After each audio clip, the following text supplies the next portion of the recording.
Capítulo 12. Ambiente, tempo, harmonia e precaução. Agora possuo um maior entendimento das potencialidades da adversidade e do fracasso. Você pode ir em frente agora com a sua descrição do próximo dos 7 princípios. Qual é o próximo princípio? O próximo princípio é a influência do ambiente.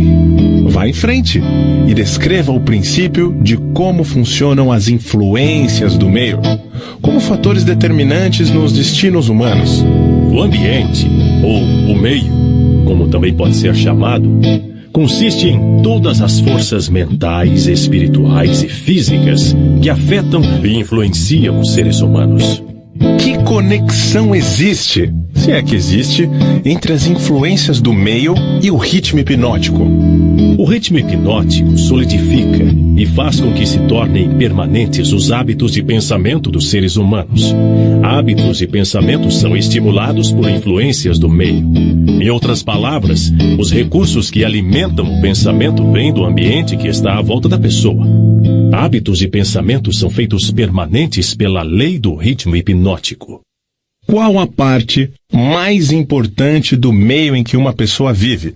A parte que determina, mais do que todas as outras, se um indivíduo faz uso positivo ou negativo da sua mente.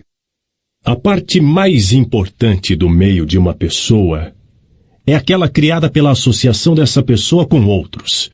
Todas as pessoas absorvem e acabam assumindo para si, seja consciente ou inconscientemente, os hábitos e pensamento daqueles com os quais eles se associam intimamente. Você quer dizer com isso que o contato constante com uma pessoa cujos hábitos de pensamento são negativos influencia a pessoa a formar também hábitos de pensamentos negativos? Sim. A lei do ritmo hipnótico força cada ser humano a formar hábitos de pensamento que se harmonizam com as influências dominantes do seu ambiente, principalmente a parte do ambiente criada pela associação com outras mentes. Então, é importante que a pessoa selecione com muita cautela aqueles que serão seus associados? Sim, os associados que se relacionam intimamente com a pessoa devem ser escolhidos com tanto cuidado quanto a pessoa escolhe a comida com a qual ela alimenta o seu corpo, mantendo sempre em mente o objetivo de que ela deve associar-se com pessoas cujos pensamentos dominantes são positivos, amigáveis e harmoniosos. Que classe de associados tem a maior influência sobre uma pessoa? Os associados que mais exercem influência sobre a pessoa são o parceiro no casamento, que por sua vez compartilha a casa, e os associados nas ocupações profissionais. Após isso, vêm os amigos íntimos e os conhecidos. Amigos casuais e estranhos exercem pouca influência sobre a pessoa. Por que o parceiro no casamento possui tão grande influência sobre a mente de uma pessoa? Porque o casamento é um relacionamento que traz as pessoas sob a mesma influência de forças espirituais, de tal peso que elas acabam tornando-se as forças dominantes da mente. Como podem as influências ambientais serem usadas para quebrar o equilíbrio do ritmo hipnótico? Todas as influências que estabelecem hábitos de pensamento acabam tornando-se permanentes através do ritmo hipnótico. Uma pessoa pode modificar as influências do seu ambiente de tal forma que as influências podem ser positivas ou negativas, e a lei do ritmo hipnótico as tornará permanentes, a menos que elas sejam modificadas através dos hábitos de pensamento. Para colocar essa verdade de outra forma, uma pessoa pode submeter-se a qualquer influência do meio que ela deseje, seja positiva ou negativa. E a lei do ritmo hipnótico fará com que essa influência torne-se permanente, quando essa pessoa assumir a magnitude desse hábito de pensamento. É dessa forma que a lei funciona? Isso está correto. Tome cuidado com todas as forças que inspiram pensamentos. Estas são as forças que constituem o ambiente e determinam a natureza do destino da pessoa no planeta. Que classe de pessoas consegue ter controle sobre as influências do meio? Os não alienados, todos aqueles que são vítimas do hábito da alienação, perdem a sua força para escolher o seu próprio ambiente. Eles tornam-se vítimas de cada influência negativa do seu meio. Existe alguma saída para o alienado? Existe algum método pelo qual ele possa submeter-se às influências de um ambiente positivo? Sim, há uma saída para os alienados. Eles podem parar de alienar-se, assumir o controle de suas próprias mentes e escolher um ambiente que inspire pensamentos positivos. E isso eles conseguem obter através da definição de propósito. Isso é tudo o que há para eliminar o hábito da alienação? Esse hábito é apenas um estado da mente? Alienar-se nada mais é do que um estado negativo da mente. Um estado de mente conhecido pela ausência total de propósito. Qual o procedimento mais efetivo que uma pessoa pode seguir para estabelecer um ambiente que seja útil para desenvolver-se e manter hábitos de pensamentos positivos? O mais efetivo de todos os ambientes é aquele pelo qual um grupo de pessoas cria uma aliança amigável que os obrigará a auxiliar um ao outro no alcance de um objetivo, através de um propósito definido. Esse tipo de aliança é conhecida como Mastermind. O Mastermind consiste da associação de indivíduos cuidadosamente escolhidos, cada qual enriquecendo essa aliança com algum conhecimento, experiência, educação, plano ou ideia, especialmente habilitados para fazer com que o objetivo de cada um seja atingido através de um propósito definido. Os líderes mais bem-sucedidos, em todos os momentos da vida, buscam o auxílio desse tipo de influência do meio, feita especialmente para servi-los. Realizações fantásticas são impossíveis sem a cooperação amigável de outros. Para colocar a verdade de outra forma, pessoas bem-sucedidas devem controlar o seu ambiente, garantindo assim manter total controle contra a influência das forças negativas do meio. A responsabilidade que as pessoas possuem com os seus parentes faz com que seja impossível para elas evitar a influência de um ambiente negativo?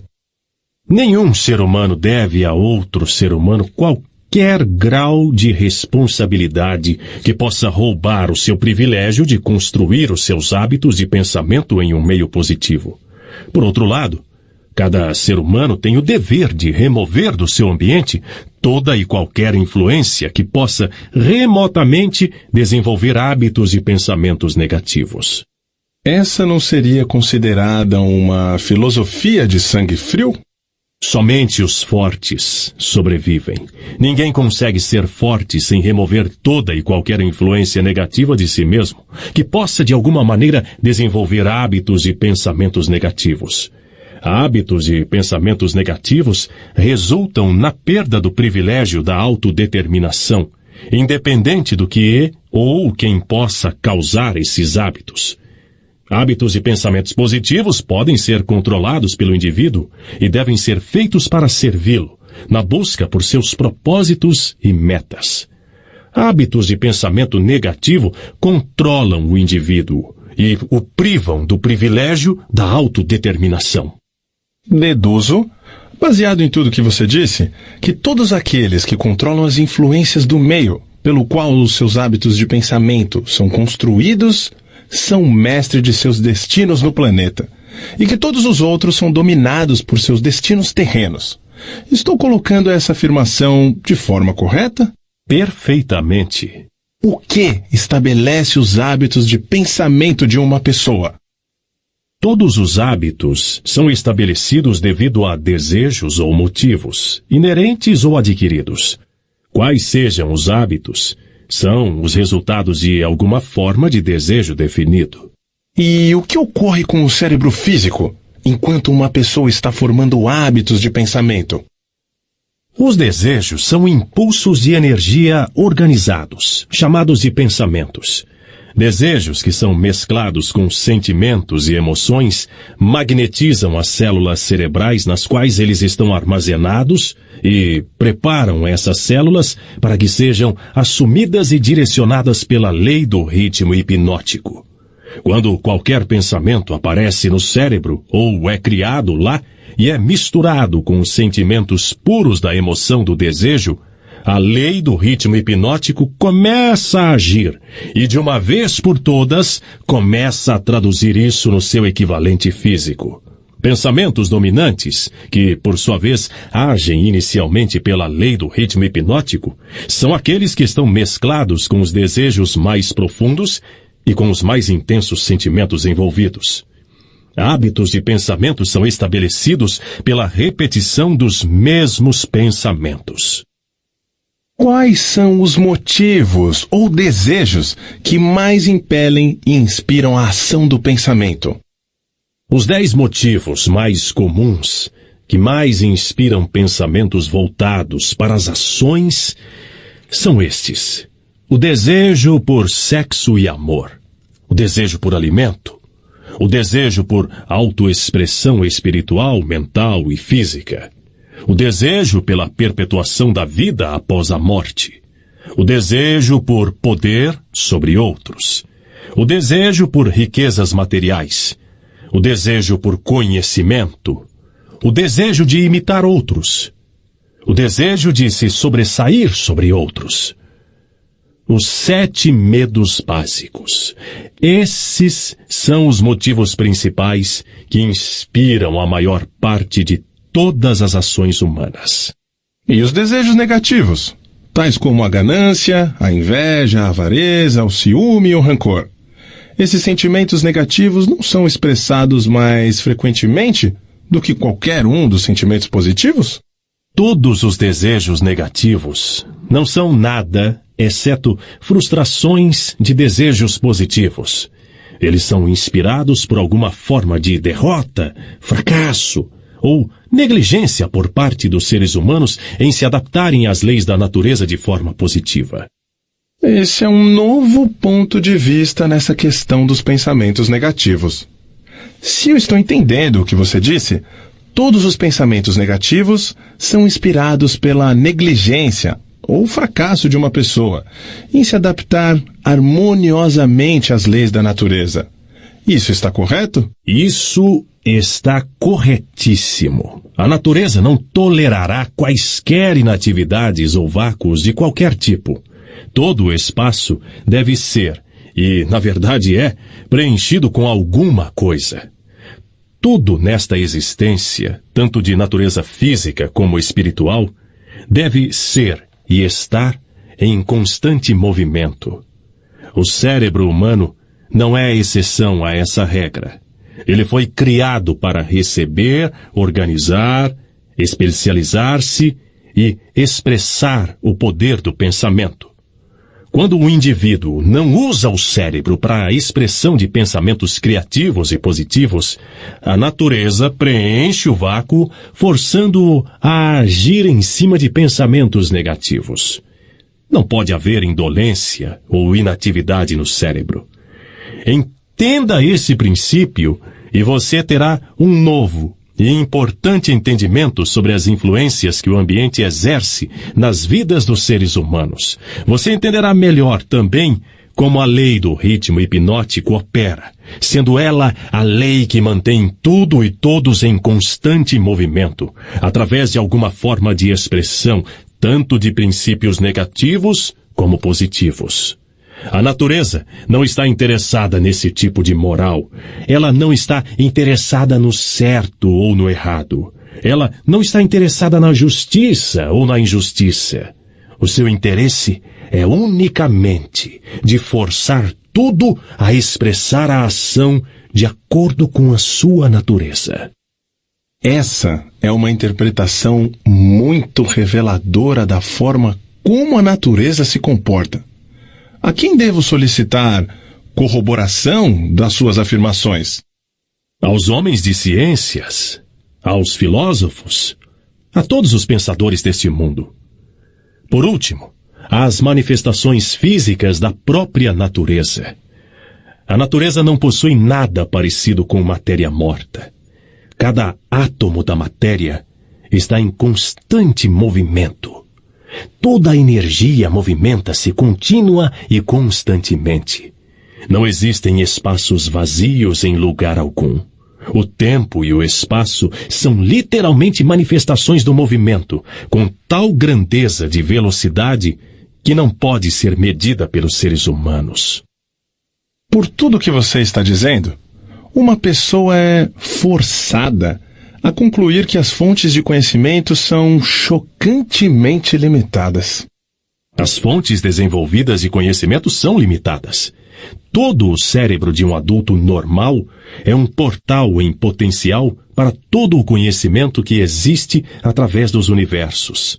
Todo o cérebro de um adulto normal possui dentro do seu mecanismo a possibilidade de se comunicar diretamente com a inteligência infinita, a fonte de onde provém todo o conhecimento que existiu, existe e existirá. A sua afirmação me leva a crer que todos os seres humanos podem tornar-se aquilo que chamam de Deus.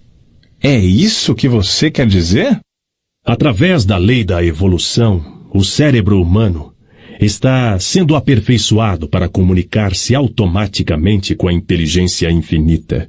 A perfeição virá através do desenvolvimento organizado do cérebro, através de sua adaptação às leis da natureza.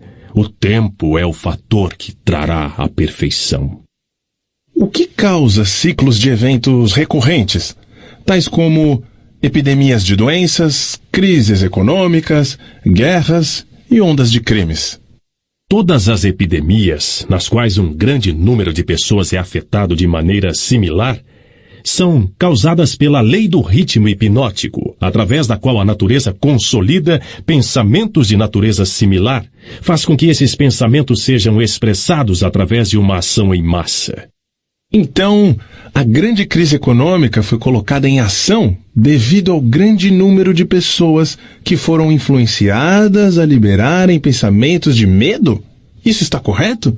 Perfeitamente. Milhões de pessoas estavam agindo para conseguir alguma coisa em troca de nada, através da aposta no mercado financeiro.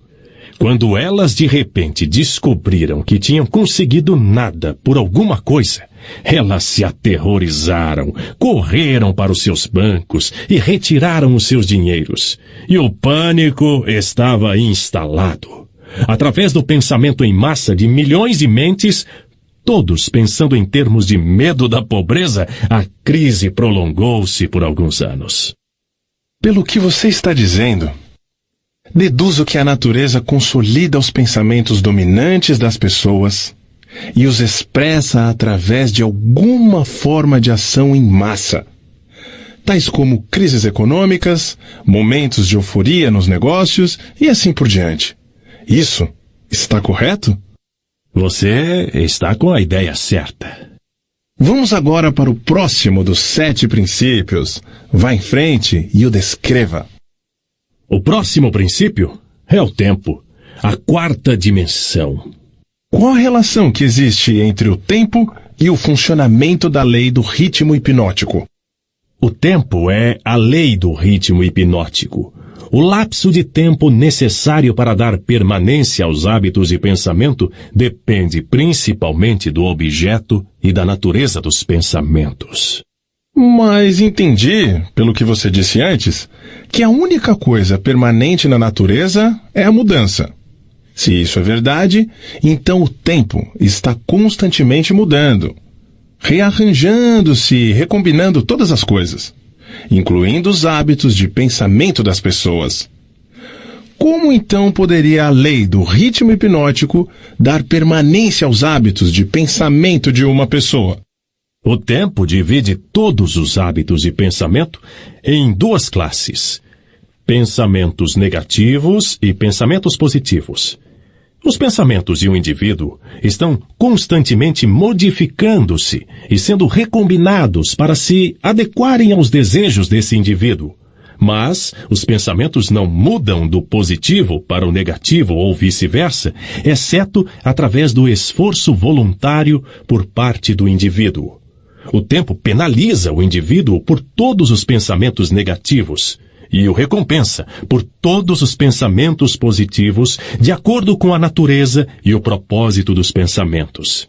Se os pensamentos dominantes de uma pessoa são negativos, o tempo penaliza o indivíduo, construindo em sua mente o hábito do pensamento negativo. E então, ele procede para solidificar este hábito em um ato permanente durante cada segundo de sua existência.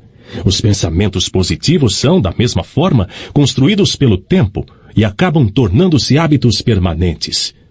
O termo permanência, é claro, refere-se à vida natural do indivíduo.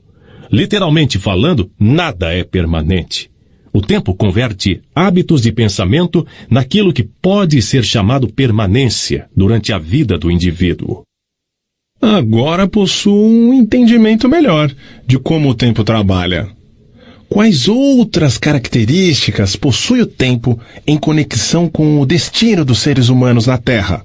O tempo é o tempero que influencia a natureza, através do qual as experiências humanas podem ser amadurecidas em sabedoria. As pessoas não nascem com sabedoria, mas elas nascem com a capacidade de pensar e podem, através do lapso do tempo, chegar à sabedoria pelos seus pensamentos. Os jovens possuem sabedoria? Somente em assuntos elementares. A sabedoria vem somente com o tempo. Ela não pode ser herdada e não pode ser transferida de uma pessoa para outra, exceto através do lapso do tempo. O passar do tempo pode forçar o indivíduo a adquirir sabedoria? Não. A sabedoria vem somente para os não alienados, que formam hábitos de pensamento positivos como uma força dominante em suas vidas. Os alienados e todos aqueles cujos pensamentos dominantes são negativos nunca adquirem sabedoria, exceto de coisas elementares. Pelo que você está dizendo, entendo que o tempo é amigo da pessoa que treina a sua mente a seguir padrões de pensamentos positivos e inimigo da pessoa que se aliena em hábitos de pensamentos negativos. Isso está correto? Isso é precisamente verdadeiro. Todas as pessoas podem ser classificadas como alienadas ou não alienadas. Alienadas estão sempre à mercê das não alienadas, e o tempo faz com que essa relação seja permanente. Você quer dizer que se eu me alienar ao longo da minha vida, sem propósito ou objetivo definido, o não alienado pode tornar-se meu mestre. E o tempo serve somente para dar ao não alienado uma vantagem mais forte e mais permanente sobre mim? Corretamente. O que é a sabedoria? A sabedoria é a habilidade de relacionar-se com as leis da natureza de tal forma que elas possam servir a você. E a habilidade de relacionar-se com outras pessoas, de tal forma que você possa ganhar a cooperação harmoniosa e consciente dessas pessoas para ajudarem você a conseguir qualquer coisa que queira da vida. Então, conhecimento acumulado não é sabedoria. Céus, não! Se conhecimento fosse sabedoria, as realizações da ciência não seriam convertidas em instrumentos de destruição. O que é necessário para converter conhecimento em sabedoria?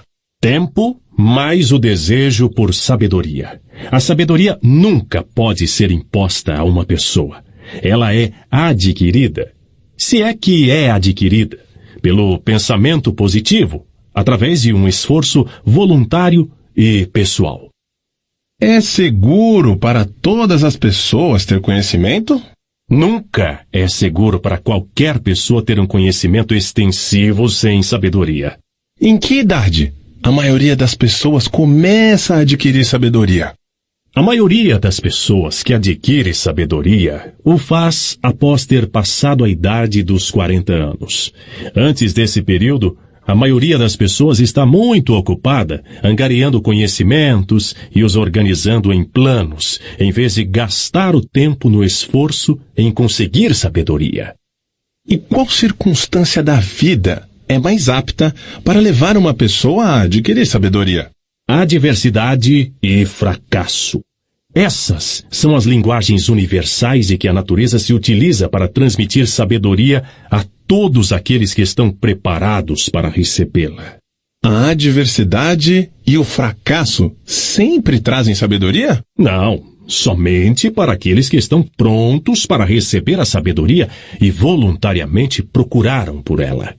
O que determina o quão pronta está uma pessoa para receber a sabedoria? O tempo e a natureza dos hábitos de pensamento.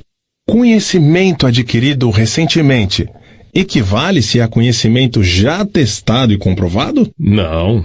Conhecimento testado através do intervalo do tempo sempre é superior àquele que é recentemente adquirido. O tempo dá ao conhecimento a definição em termos de qualidade, quantidade e confiabilidade. Nunca se pode ter certeza de um conhecimento que não tenha sido testado. O que é um conhecimento confiável? É o conhecimento que se harmoniza com a lei natural, o que significa que é baseado em pensamentos positivos. O tempo modifica e altera os valores do conhecimento? Sim, o tempo modifica e altera todos os valores. Aquilo que é conhecimento apurado hoje pode tornar-se nulo e inválido amanhã, devido ao rearranjo do tempo, dos fatos e valores. O tempo modifica todos os relacionamentos humanos para melhor ou para pior, dependendo da forma pela qual as pessoas se relacionam umas com as outras. No domínio dos pensamentos, existe um momento em que é próprio para semear as sementes destes, e existe um momento próprio para fazer a colheita deles. Da mesma forma como existe um momento correto para plantar e para colher no solo da terra. Sem a medição adequada do tempo entre a semeadura e a colheita, a natureza modifica ou retém as recompensas da semeadura. Vá em frente agora e descreva os 2 últimos dos 7 princípios. O próximo princípio é a harmonia. Observando-se toda a natureza, pode-se encontrar provas de que toda a lei natural acontece de maneira ordenada, através da lei da harmonia. Por meio do funcionamento dessa lei, a natureza força tudo o que estiver dentro dos limites de um determinado ambiente a relacionar-se de forma harmoniosa. Entenda essa verdade, e você terá uma nova e intrigante visão da força do ambiente. Você entenderá por que a associação com mentes negativas é fatal para todos aqueles que estão em busca da autodeterminação.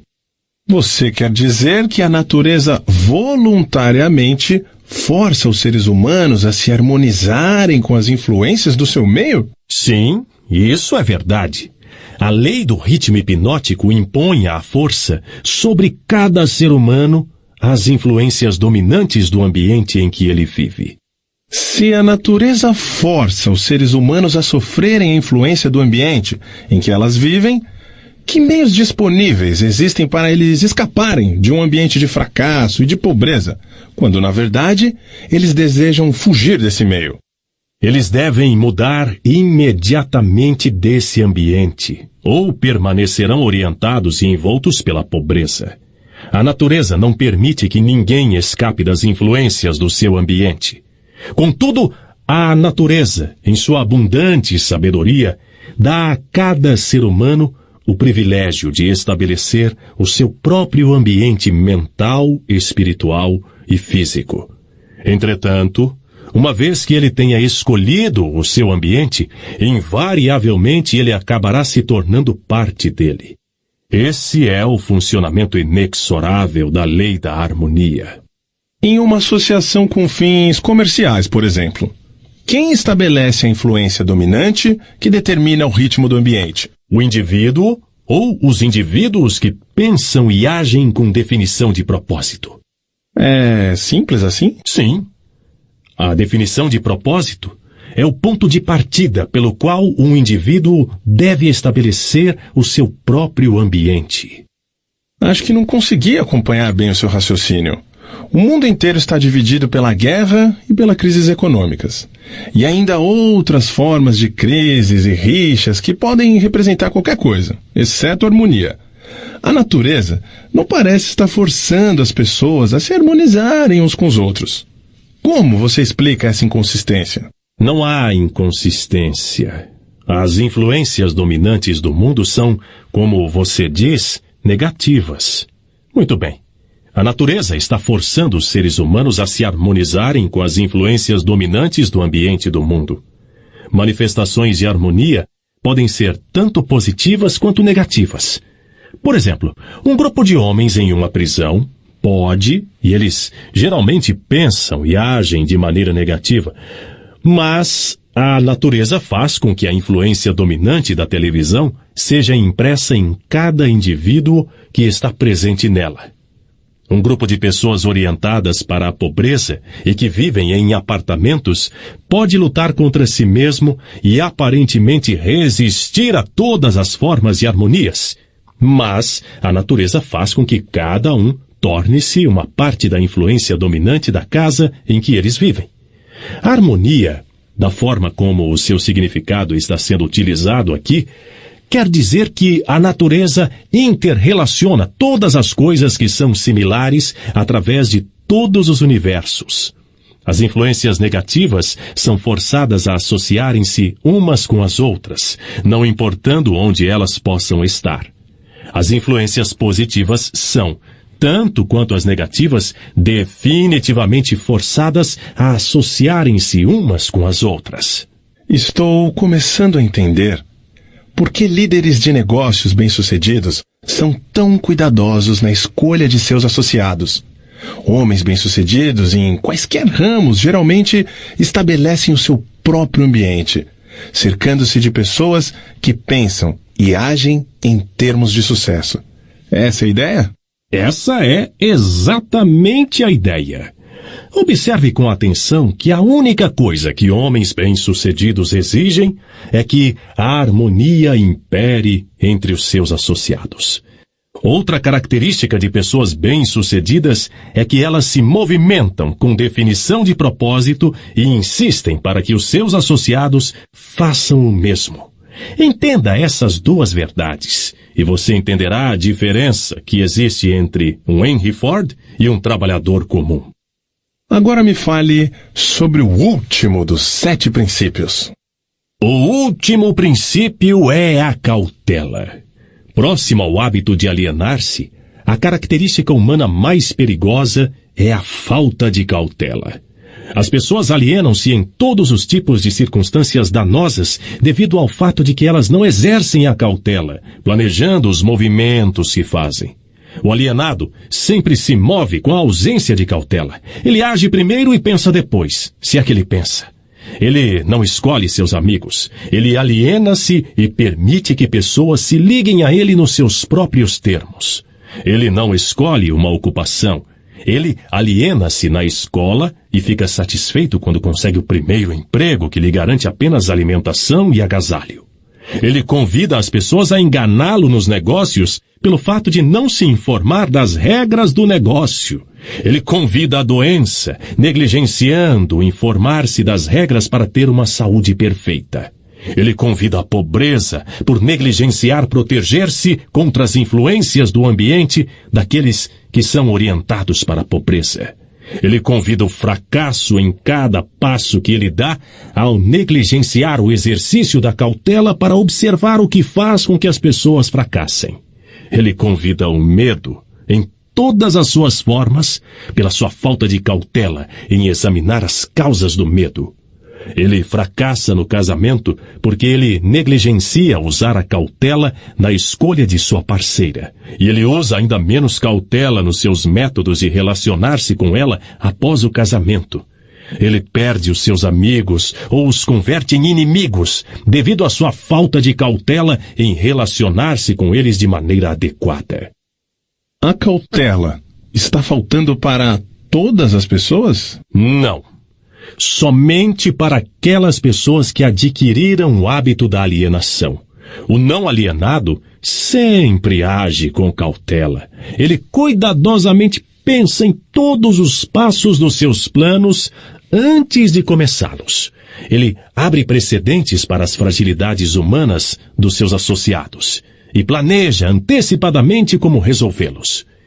Se ele enviar um mensageiro em uma missão importante, ele manda alguma outra pessoa para ter certeza de que o mensageiro cumpriu a sua missão. E então, ele verifica ambos para ter certeza de que os seus desejos foram cuidadosamente cumpridos. Ele cuida de todos os detalhes, mesmo daqueles que parecem sem importância, e utiliza a cautela como meio de garantir o seu sucesso. A cautela excessiva não é tão prejudicial quanto a falta de cautela? O que você chama de cautela excessiva, na verdade, é uma expressão do medo. Medo e cautela são duas coisas totalmente diferentes. As pessoas não se enganam, confundindo o medo por cautela excessiva? Sim, isso algumas vezes acontece. Mas a maioria das pessoas criam para si mesmas muito mais desastres e situações danosas para suas vidas pela total falta do hábito da cautela do que pelo excesso desta. Qual a forma mais vantajosa de se utilizar a cautela? Na seleção dos associados e nos métodos de relacionar-se com estes. A razão para isso é óbvia. Os associados constituem a parte mais importante do ambiente de uma pessoa, e as influências do ambiente determinam se a pessoa forma o hábito de alienar-se ou se ela se torna um não alienado. A pessoa que exercita a cautela na escolha dos seus associados nunca se permite estar intimamente associada com qualquer pessoa que não traga para ela, através da associação, alguma forma definida de benefício mental, espiritual ou econômico. Esse método de escolher associados não seria egoísta? É um método sensível e que leva para a autodeterminação. É o desejo de qualquer pessoa normal encontrar sucesso material e felicidade. Nada contribui mais para o sucesso e a felicidade de uma pessoa do que a escolha cuidadosa de seus associados. A cautela na seleção dos associados torna-se, por isso, a missão de toda pessoa que queira tornar-se feliz e bem-sucedida. O alienado permite que seus associados mais próximos liguem-se a ele considerando os próprios termos deles.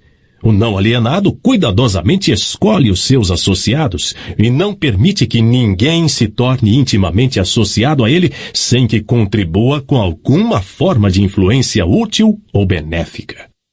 Nunca ocorreu a mim que a cautela na seleção de amigos seria tão definitiva para o sucesso ou o fracasso de uma pessoa. Todas as pessoas bem-sucedidas agem com cautela na seleção de seus associados, seja na esfera comercial, social ou profissional de seus relacionamentos?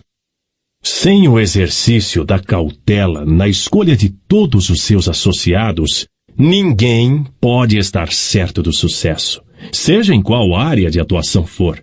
Por outro lado, a falta de cautela traz consigo algum tipo de derrota em qualquer área de atuação.